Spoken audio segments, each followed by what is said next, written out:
Zona Romansa menyajikan kisah nyata paling menggoda dan mengguncang hati. Jangan lupa like, subscribe, komen, dan share cerita ini kalau kamu suka cerita cinta terlarang yang bikin deg-degan. Cerita ini hanya untuk kamu yang sudah berusia 21 tahun ke atas. Mari kita mulai. Namaku Raka, 26 tahun. Aku menikah muda dengan Nabila, wanita cantik dan lembut, yang membuatku jatuh cinta sejak pertama kali kulihat di kampus. Sudah 3 tahun kami menikah, dan saat ini Nabila sedang mengandung anak pertama kami. Usia kandungannya 7 bulan, dan meskipun cinta kami tetap utuh, hasrat dalam rumah tangga ini perlahan-lahan mulai meredup. Kami tinggal sementara di rumah ibu mertua, Clara, wanita berusia 42 tahun, janda cantik yang masih sangat terawat. Rambutnya panjang, kulitnya putih bersih, dan tubuhnya, jujur saja, jauh dari bayangan wanita paruh baya. Kadang, aku harus memalingkan pandangan saat dia berjalan keluar kamar dengan daster tipis yang menempel sempurna di lekuk tubuhnya. Tapi malam itu, semua berubah. Sekitar pukul 12 tengah malam, Nabila tidur pulas. Ia kelelahan karena siangnya harus ke dokter kandungan. Ia minta air minum, jadi aku turun ke dapur sendirian. Saat membuka pintu dapur, aku tak menyangka Clara, ibu mertuaku sendiri, sedang berdiri membelakangiku.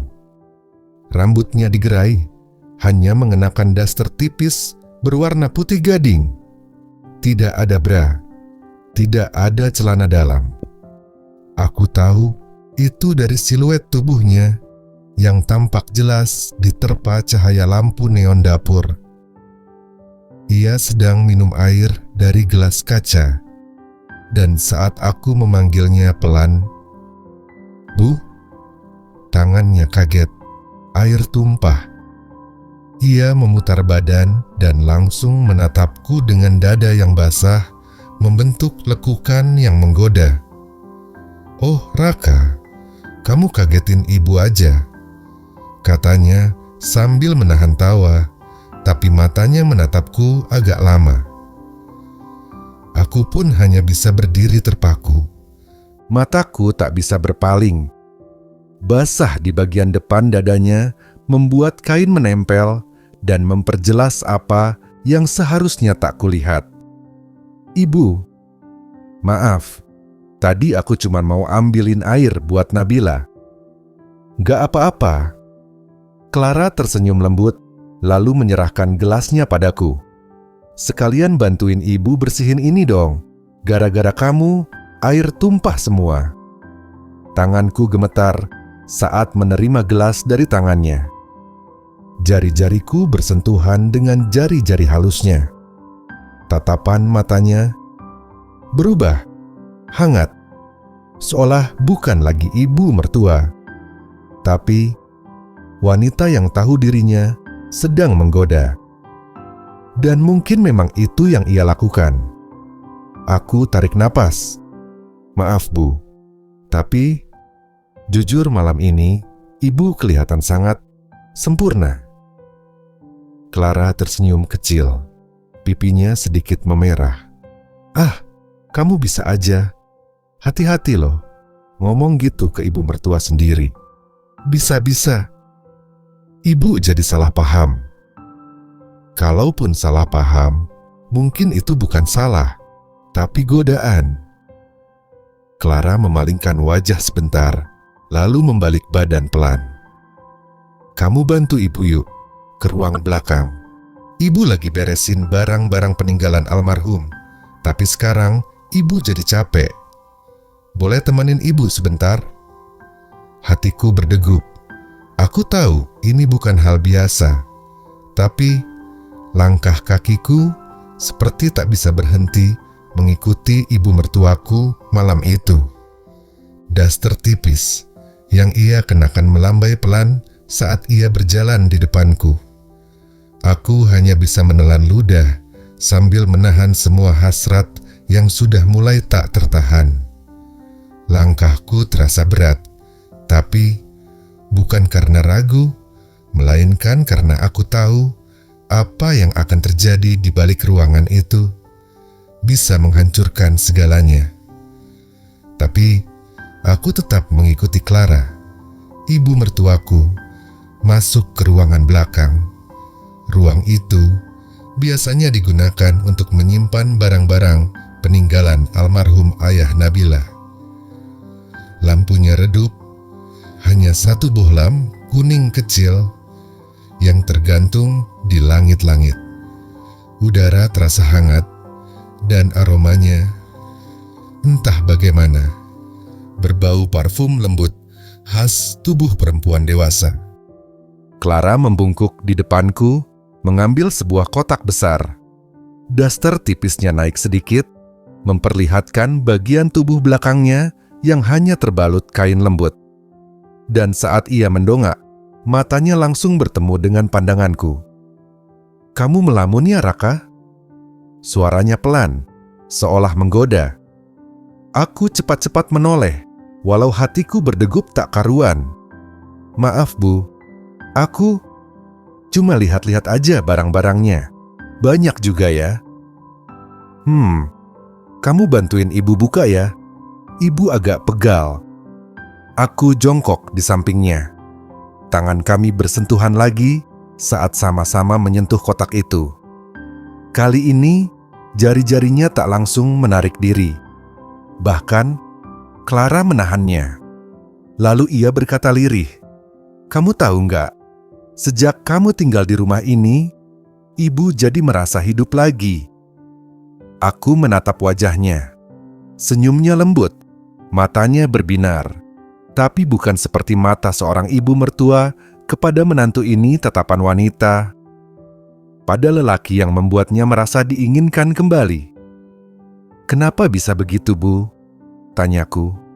"Karena kamu perhatian. Kamu beda dari yang lain. Kamu sopan, tapi hangat. Kamu punya cara lihat perempuan yang gak semua laki-laki punya." Clara tersenyum kecil. Aku hanya bisa menatapnya dalam-dalam. Napasku mulai berat. Suasana di ruangan itu begitu intim. Kadang, Clara melanjutkan, "Ibu kangen digoda, kangen disentuh. Tapi ibu tahu itu dosa." Aku tidak bisa menahan diri lagi. Jarak kami terlalu dekat. Nafas kami bertemu di udara. Daster tipisnya nyaris menempel di lenganku. Tanganku bergerak sendiri, menyentuh tangannya. Dan Clara tidak menolak. Justru ia menggenggam balik, lalu mendekat. Lalu, bibirnya menyentuh pipiku. Lembut, hangat, membakar. "Bu," bisikku pelan. "Kita nggak boleh. Kalau nggak boleh, kenapa kamu nggak menjauh?" Aku tidak menjawab. Sebaliknya, aku mendekat. Dan saat bibir kami akhirnya bertemu, waktu seolah berhenti berdetak. Ciumannya tak seperti Nabila. Clara mencium dengan pengalaman. Ia tahu kapan harus menekan, kapan menggoda dengan lidahnya, kapan menarik diri sedikit, hanya untuk membuatku makin gila. Tanganku mulai menyusuri punggungnya. Daster itu hanya satu lapis tipis pemisah tubuh kami. "Bu!" Aku menarik napas berat saat kami berhenti sejenak. Ini salah. Iya, tapi rasanya benar. Dan saat Clara menarikku ke pelukannya, aku tahu. Malam ini bukan lagi tentang barang-barang antik, tapi tentang kami. Tentang seorang menantu dan ibu mertua yang diam-diam saling mendambakan. Kain tipis itu melorot perlahan saat Clara membisikkanku satu kalimat yang menghantam seluruh logika. "Kamu boleh punya istri, tapi Malam ini, tubuh ibu untuk kamu sendiri." Kalimat itu seperti bisikan iblis yang manis, menyusup lewat telinga, turun ke dada, lalu meledak di bawah pusar. Tanganku bergetar, tapi bukan karena takut, karena hasrat, dan karena aku tahu setelah ini aku bukan lagi Raka yang sama. Sofa tua di sudut ruangan itu jadi saksi bisu. Clara menarikku perlahan ke sana. Daster tipisnya jatuh begitu saja di lantai, dan kini hanya tubuh indah berbalut celana dalam renda yang tersisa di hadapanku. Ia tak menutupinya, justru menatapku seolah menantang. "Pegang aku," bisiknya. Tanganku bergerak seperti ditarik oleh sihir. Lembut menyentuh pahanya yang mulus, lalu naik ke perutnya, menyapu pelan kulitnya yang hangat. Clara mendesah pelan, napasnya mulai tersengal. Aku menunduk, mencium lehernya. Aroma sabun mandi dan sedikit keringatnya membuatku makin mabuk. Satu persatu, kecupan panas jatuh di tubuhnya, di dada yang bergetar, di perut yang melengkung. Ia mendesah dan menarik rambutku. "Kuatkan lagi, Raka. Kamu bisa lebih dari ini, kan?" Aku tak menjawab. Aku membuktikannya. Tangan kiriku menyibak sisi tubuhnya, menekan bagian sensitif yang membuatnya menggigit bibir. Aku tahu, tubuh Clara bukan tubuh muda seperti istriku, tapi justru karena itu, ia tahu bagaimana membuat seorang lelaki tak ingin pergi dari pelukannya. Ia naik ke atas tubuhku, mendorongku ke sandaran sofa. Bibir kami saling menghisap, lidah saling menari, tubuh kami berkeringat, dan aku lupa-lupa bahwa hanya beberapa meter dari ruangan ini, istriku sedang tertidur pulas, mengandung anak pertamaku. "Kamu bikin ibu gila, Raka," katanya dengan mata memejam saat aku menggoyang tubuhnya pelan. Setiap sentuhanku membuatnya semakin basah, setiap bisikannya membuatku semakin beringas. Aku tahu, ini salah. Tapi malam ini, di sofa tua itu, kesalahan terasa seperti surga. Dan saat akhirnya kami mencapai puncak bersama, tubuh kami gemetar, napas kami tercekat, dan mulut kami tak lagi bisa menyebut nama siapa-siapa. Selain satu sama lain, kami terdiam lama. Clara menelungkup di dadaku, mendengarkan detak jantungku yang masih belum tenang. "Besok, jangan bilang siapa-siapa ya," ucapnya pelan. Aku hanya bisa mengangguk, tapi hatiku tak tenang. Bagaimana kalau Nabila tahu? Bagaimana kalau malam ini bukan yang terakhir? Tapi di satu sisi, tubuhku masih menginginkan Clara. Dan entah kenapa, aku yakin malam-malam seperti ini belum akan berhenti. Ternyata dugaanku benar. Keesokan malamnya, saat Nabila tertidur karena kelelahan hamil tua, aku kembali turun ke dapur, berpura-pura mengambil air. Tapi kali ini, Clara sudah lebih dulu menungguku di lorong gelap dekat ruang tamu, masih mengenakan daster tipis yang bahkan tak repot dikancingkan. "Aku kira kamu nggak bakal datang," bisiknya sambil menyentuh dadaku. Aku diam. Tubuhku merespons lebih cepat daripada pikiranku. Setelah semalam, ibu nggak bisa tidur. Lanjutnya, menyandarkan kepalanya di bahuku. "Rasanya aku butuh kamu lagi, Raka, lebih dari sebelumnya." Aku tahu ini gila, tapi saat ia memelukku dan tubuhnya bersandar sepenuhnya padaku, segala akal sehatku musnah. Kami masuk ke ruang tamu. Lampu sengaja tak dinyalakan. Gelap sunyi, tapi penuh gejolak yang tak terbendung. Di atas karpet, Clara membuka dasternya perlahan. Matanya tajam menatapku, penuh hasrat dan ketergantungan. "Buat aku lupa kalau aku ini ibumu," katanya sambil menarikku jatuh di atas tubuhnya. Tanganku menyusuri garis tubuhnya, mencium setiap lekuk yang kemarin sudah mulai aku hafal.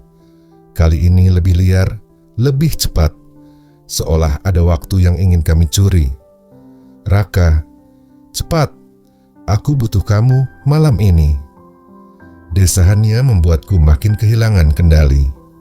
Kami bercinta tanpa suara, hanya napas berat dan gesekan tubuh yang jadi alunan irama malam. Clara menggigit bibirku saat klimaks datang bersamaan. Tubuhnya gemetar, kakinya melingkari pinggangku. Dia mencengkeramku seperti tak ingin dilepas. Saat semuanya selesai, kami saling terbaring dalam keheningan. Tapi berbeda dengan malam sebelumnya. Kini ada perasaan aneh di wajahnya. Bukan hanya puas, tapi candu. "Aku nggak bisa berhenti, Kak. Aku nggak mau kamu berhenti juga. Malam-malam kayak gini, aku hidup lagi," ujarnya dengan mata sembab. Aku memalingkan wajah. Hati ini mulai tercabik. "Bagaimana kalau Nabila tahu, Bu?" Dia mencengkeram tanganku erat.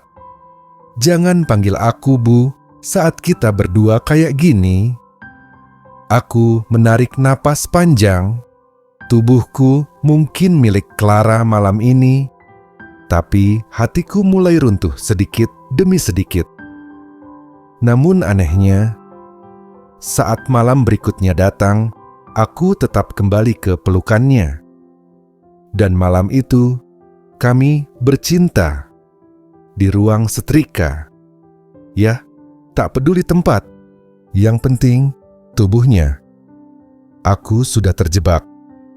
Dan malam ini, jebakan itu terasa lebih dalam. Saat aku baru saja menutup pintu kamar, setelah memastikan Nabila tidur pulas, suara lembut dari lorong belakang membuat jantungku berdegup lebih kencang dari biasanya. "Sayang, Ibu tunggu di dapur." Bukan panggilan biasa. Bukan seperti ibu mertua ke menantu. Itu panggilan wanita yang telah menyerahkan tubuh dan jiwanya kepadaku. Aku menarik napas panjang. Lututku hampir goyah, tapi langkahku tetap membawaku ke arah dapur yang gelap. Di sana, Clara duduk di meja makan, hanya mengenakan kemeja pria yang panjangnya hanya menutupi hingga paha. Aku tahu betul, itu kemeja lamaku yang pernah kusimpan di lemari gudang. Sejak kapan dia menemukannya?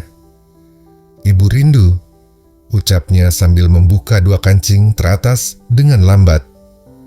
Aku tak sanggup berkata apa-apa. Kemeja itu melorot saat dia berdiri, dan dalam hitungan detik, tubuh kami kembali bertaut. Kali ini lebih gila, lebih nekat. Kami bercinta di meja makan. Piring berderak, sendok bergetar, tubuhnya menekan tubuhku, dan aroma masakan yang masih tersisa di dapur bercampur dengan aroma tubuh kami yang panas. "Ibu suka kamu panggil aku sayang, bukan Bu?" desisnya saat kami mencapai puncak dan tubuhnya menggeliat dalam pelukanku. Aku diam. Bukan karena tak mau, tapi karena bingung harus memanggilnya apa. Dia masih ibu dari istriku. Tapi kini tubuh kami terlalu sering saling menyatu untuk sekadar disebut mertua dan menantu. Selesai, kami duduk berdua di lantai, bersandar pada lemari es yang masih berdengung pelan. Clara menatapku lama.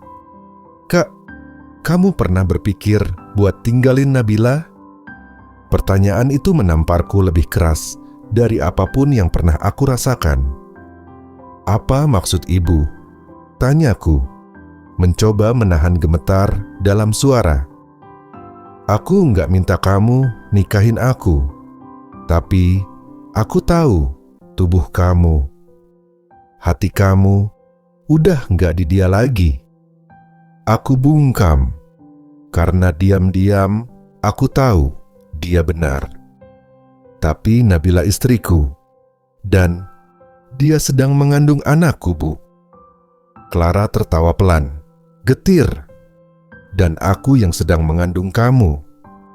Tubuhku kaku. Apa maksudmu? Dia tak menjawab, hanya bangkit, mencium keningku dengan lembut, lalu berjalan pergi ke kamarnya, meninggalkanku di tengah ruang dapur yang dingin. Dengan satu pikiran mengguncang segalanya. Apakah aku benar-benar sudah membuat ibu mertuaku hamil? Pertanyaan itu terus menggema di kepalaku seperti bom yang belum meledak, tapi sudah merusak segalanya dari dalam. Malam itu, aku tak bisa tidur. Tubuhku memang ada di samping Nabila, tapi pikiranku berada di kamar sebelah, di tubuh wanita yang seharusnya aku panggil ibu. Tapi kini terasa lebih seperti kekasih gelap yang sangat menggoda dan sangat berbahaya. Pagi harinya, aku turun ke dapur lebih cepat dari biasanya. Clara sudah di sana, mengenakan daster kuning yang selalu sukses, membuat dadaku bergemuruh. Tapi pagi ini, dia tak tersenyum. Dia hanya menyodorkan segelas teh hangat sambil berbisik lirih, "Kita harus bicara, tapi bukan di rumah." Aku mengangguk tanpa banyak tanya. Hari itu, aku izin keluar rumah lebih pagi dari biasanya dan menunggu Clara di taman belakang kompleks. Dia datang dengan kacamata hitam dan hoodie abu-abu, seperti ingin menyembunyikan siapa dirinya. Aku belum periksa ke dokter, tapi aku telat datang bulan, sudah 2 minggu, katanya tanpa basa-basi. Dunia seakan berhenti. "Bu, Clara, maksudku, kamu yakin itu karena aku?" Clara menatapku dengan mata yang dalam dan tajam. "Aku tidak tidur dengan siapapun selain kamu. Jadi, kamu pikir, siapa?" Aku menelan ludah. Tenggorokanku kering. "Raka." Clara menghela napas. "Aku nggak mau kamu ambil tanggung jawab yang kamu nggak siap. Tapi, aku juga nggak mau jadi wanita yang cuman kamu cicipi, lalu kamu buang. Aku bukan pelarian, dan aku juga bukan mainan." Kalimatnya menamparku lebih dari yang kuperkirakan. Dan yang lebih membuatku panik. Saat itu, ponselku bergetar. Pesan dari Nabila. "Sayang, perutku mules. Aku takut kenapa-kenapa dengan janinnya. Bisa cepat pulang." Aku mendadak dingin. Di saat Clara bicara tentang kemungkinan hamil anakku, Nabila sedang kesakitan karena kandungannya. 2 wanita, 1 hidup, 1 rahim, 2 kemungkinan, dan semuanya punya darahku di dalamnya. Aku pulang dengan napas tak karuan. Begitu masuk rumah, kulihat Nabila terduduk lantai sambil menahan perutnya. "Sayang, sakit banget," katanya sambil menitikkan air mata. Tanpa pikir panjang, aku mengangkat tubuhnya dan membawanya ke rumah sakit. Di ruang IGD, dokter memeriksa Nabila dengan serius. Detik demi detik menegangkan. Dan ketika dokter keluar membawa hasil USG, aku hanya bisa berdiri kaku. "Selamat, Pak. Janinnya sehat, hanya kelelahan ringan. Tapi istri Anda sedang stres. Jangan biarkan dia terlalu banyak berpikir." Aku mengangguk lega. Tapi dalam hati, aku bertanya, bagaimana aku bisa melindungi Nabila dari stres? Kalau sumber stresnya adalah aku sendiri? Dan malam itu, saat semua sudah tenang, Clara menyelipkan secarik kertas ke dalam saku celanaku. Kalau kamu berani tahu kenyataannya, temui aku lusa di klinik ibu dan anak di Jalan Mawar jam 9 pagi. Kertas itu hanya berisi satu kalimat, tes kehamilan dan darah atas nama Clara. Dan entah kenapa, kertas itu terasa lebih berat dari beban hidupku selama 26 tahun. Hari lusa pun datang. Pagi itu, aku bangun lebih pagi dari biasanya. Nabila masih tidur dengan wajah lelah. Bekas tangisannya semalam membuat matanya bengkak. Aku menatapnya dengan rasa bersalah yang makin menusuk. Tapi, aku tetap melangkah keluar, menuju klinik tempat Clara menungguku. Klinik itu tak terlalu besar, tapi cukup modern, sejuk, sepi, dan penuh ketegangan. Aku menemukan Clara duduk di pojok ruangan, mengenakan kemeja putih longgar, dan raut wajah yang tidak biasa lebih pucat, tapi matanya tajam. Aku udah selesai tesnya, tinggal tunggu hasilnya, katanya pelan, tanpa melihatku. Aku duduk di sampingnya, tak tahu harus berkata apa. Tanganku dingin, jantungku berdetak seperti palu godam. Beberapa menit kemudian, perawat keluar sambil membawa map coklat. Ibu Clara. Kami berdua berdiri bersamaan. Clara menerima map itu, membuka pelan-pelan dan membaca lembaran yang di dalamnya. Tangannya sedikit bergetar. Lalu dia menoleh padaku. Positif.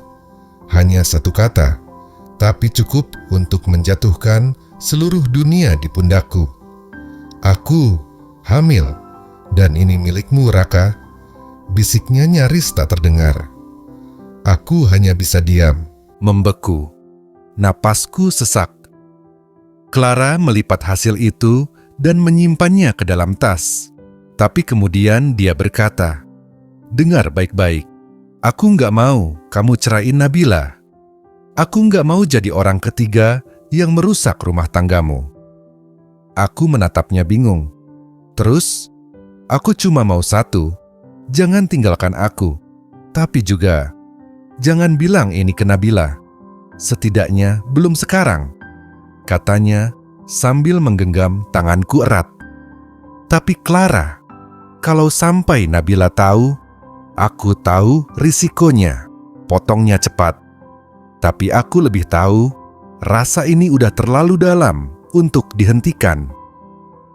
Aku udah jatuh, Ra. Bukan cuma tubuhku, tapi hatiku juga.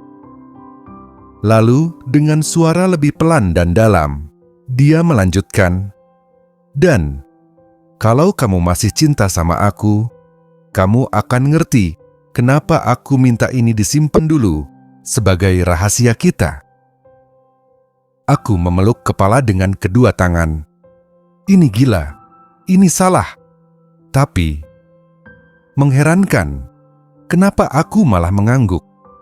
Hari itu aku pulang ke rumah dengan napas sesak, dada bergemuruh, dan satu rahasia besar yang mengendap dalam-dalam di hatiku. Sesampainya di rumah, Nabila menyambutku sambil tersenyum lembut. "Sayang, tadi bayi kita nendang. Kamu belum sempat lihat, ya?" katanya sambil menuntunku menyentuh perutnya. Tanganku bergetar saat menyentuh perut istriku. Tapi di benakku, yang kulihat adalah dua rahim, dua wanita, dan dua janin.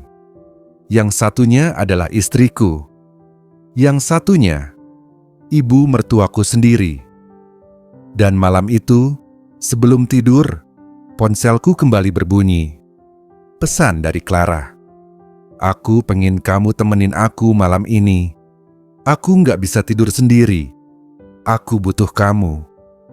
Pesan itu terpampang di layar ponselku, dan untuk beberapa detik, aku cuma bisa menatapnya.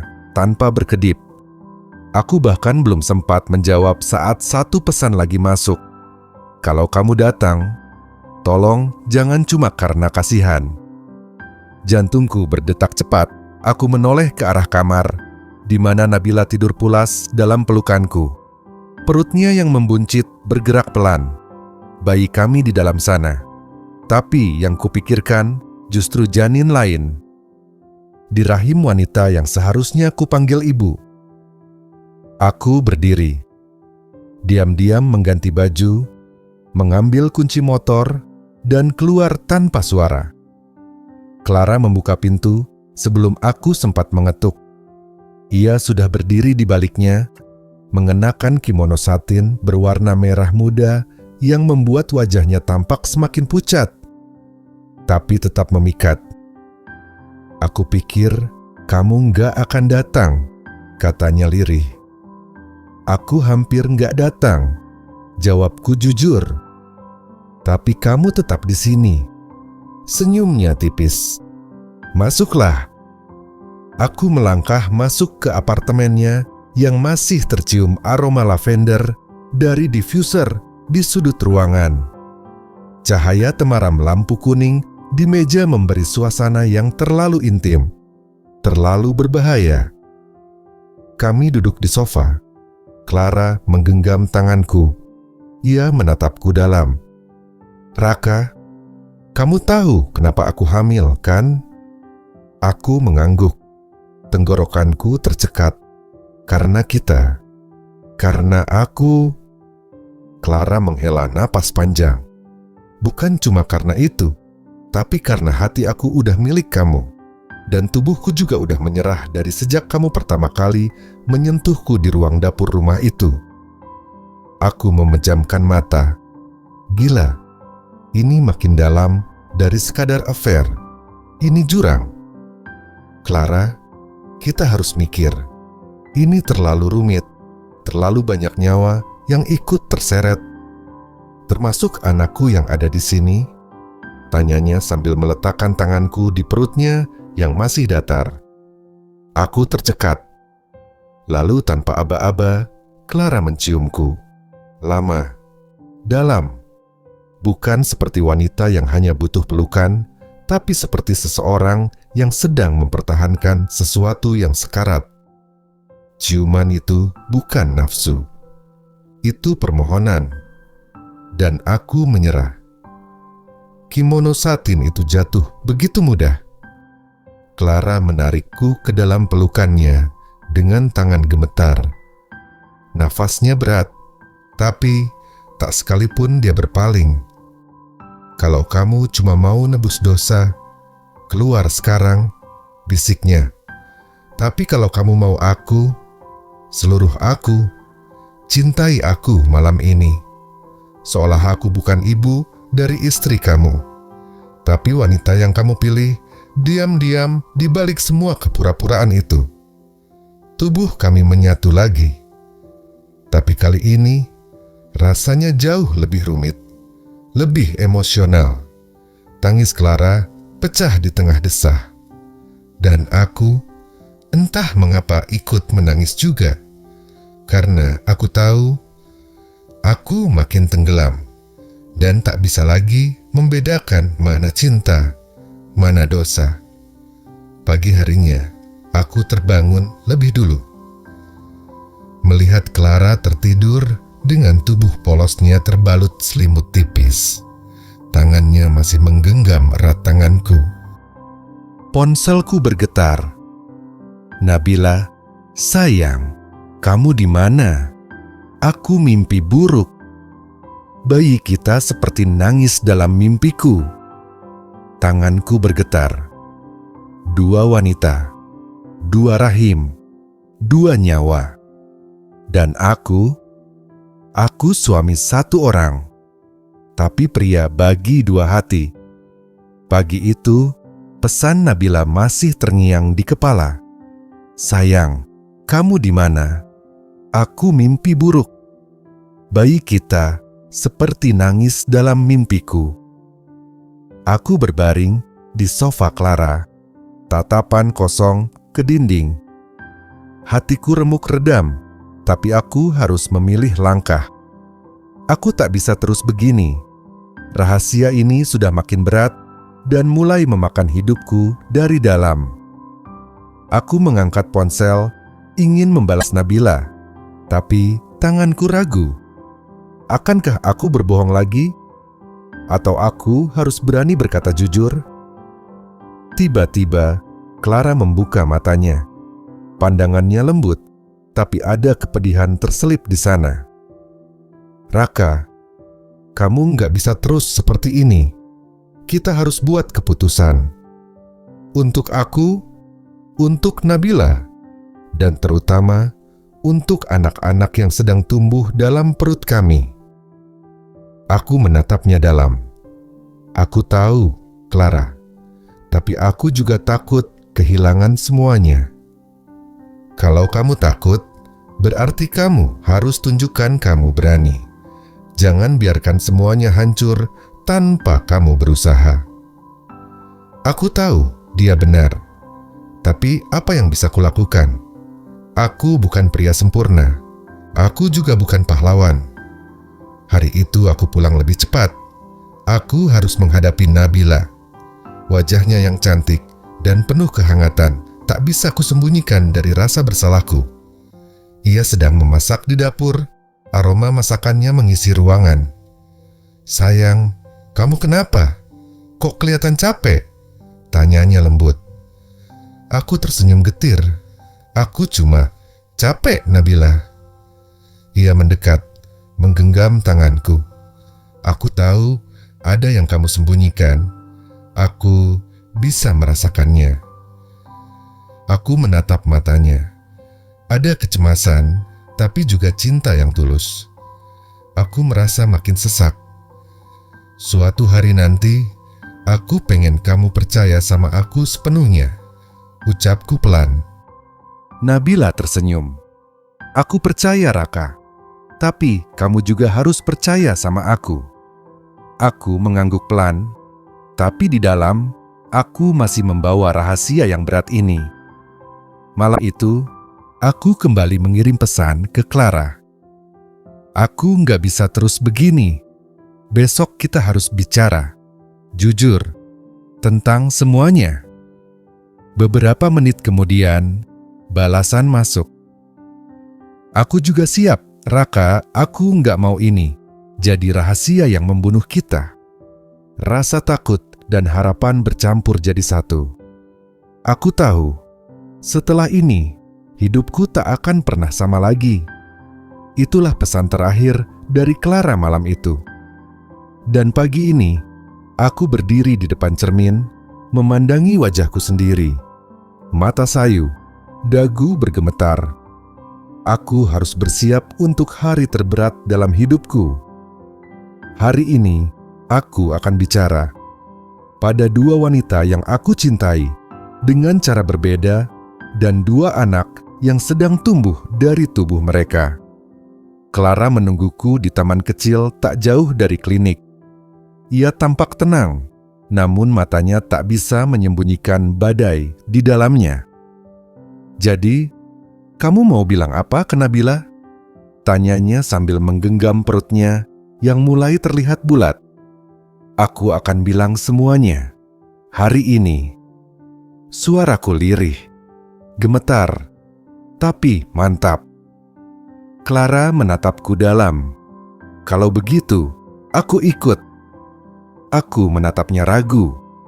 Apa kamu yakin itu akan menghancurkan hatinya? Aku nggak mau lagi jadi bayangan Raka. Kalau memang akan hancur, biarlah kita hancurkan bersama. Jangan kamu sendirian tanggung semuanya. Siang itu, aku pulang membawa petir dalam dada. Nabila sedang duduk di ruang tamu, memegangi punggung sambil tersenyum lelah. Sayang, kamu pulang bareng siapa? Tanyanya sambil melihat ke arah Clara yang ikut masuk. Sejenak, Nabila membeku. Napasnya tertahan. Apa yang dia lakukan di sini? Tanyanya pelan. Aku duduk di hadapannya, menggenggam tangannya erat. "Nabila, dengarkan aku. Yang akan kami katakan ini akan menyakitimu, tapi kamu berhak tahu semuanya." Clara berdiri di belakangku. Ia gemetar, tapi berani bicara. "Aku hamil, Nabila, dan anak ini anak dari Raka." Nabila terdiam. Dunia seakan berhenti berputar. Napasnya tercekat. "Aku nggak mau merusak rumah tangga kalian, tapi aku juga nggak bisa berpura-pura ini nggak terjadi." Tubuh Nabila limbung. Air matanya langsung jatuh membasahi pipi. "Raka, selama ini kau dengan ibu tiriku sendiri?" Aku menunduk. "Maafkan aku. Aku tak bisa berdalih. Aku salah. Tapi aku juga manusia. Dan ini bukan hanya tentang tubuh. Perasaan kami pun tumbuh tanpa bisa dikendalikan." Tiba-tiba Nabila berdiri. Matanya membara. Ia memegangi perutnya sendiri. "Aku mengandung anakmu, Raka. Aku istrimu. Dan kamu tidur dengan wanita yang kupanggil ibu selama ini." Suaranya gemetar, tinggi, dan retak. Clara mencoba mendekat. "Nabila, aku nggak pernah niat menyakitimu. Aku hanya terjebak rasa yang terlalu dalam." Nabila menatap kami berdua, penuh luka, kemarahan, dan kecewa yang tak bisa terucap. "Aku nggak mau lihat kalian lagi sekarang. Pergi, keluar dari rumah ini," jeritnya sambil memeluk perutnya. Aku berdiri, tapi air mata Clara lebih dulu tumpah. "Kami akan pergi. Tapi tolong, jangan benci anak ini, Nabila. Dia juga punya darah Raka." Pintu tertutup keras. Aku berdiri di luar rumah, menatap langit yang mendung. Di sampingku, Clara terisak sambil memeluk perutnya. Hari itu, aku kehilangan rumahku. Tapi aku tak bisa kembali ke titik awal. Aku harus membayar dosa ini dengan hidupku sendiri. 2 tahun kemudian, aku duduk di bangku taman. Di sisi kiriku, seorang anak laki-laki kecil sedang bermain dengan mobil mainannya. Di sisi kananku, Clara menggendong bayi mungil yang tertidur pulas. Kami bukan keluarga yang sempurna, tapi kami mencoba memperbaiki semuanya dengan jujur. Nabila, ia tak pernah benar-benar memaafkanku, tapi ia memilih melanjutkan hidup kuat dan cantik seperti biasa. Ia kini membuka usaha kecil dan membesarkan anak kami dengan penuh cinta. Kami masih saling bertemu sebagai orang tua dari seorang anak, bukan sebagai pasangan lagi. Dan aku masih memikul rasa bersalah. Tapi kini aku memilih menebusnya dengan menjadi ayah yang hadir. Walau kadang saat malam datang dan sunyi menyeruak, aku masih mendengar suara tangis Nabila di kepalaku dan bisikan Clara yang dulu membuatku jatuh ke dalam cinta yang terlarang. Terima kasih sudah mengikuti kisah panas dan penuh emosi ini hanya di Zona Romansa. Kalau kamu suka cerita ini, jangan lupa subscribe, like, dan tinggalkan komentar. Bagikan ke temanmu yang suka drama, penuh rahasia dan cinta segitiga yang mengguncang. Sampai jumpa di cerita viral berikutnya.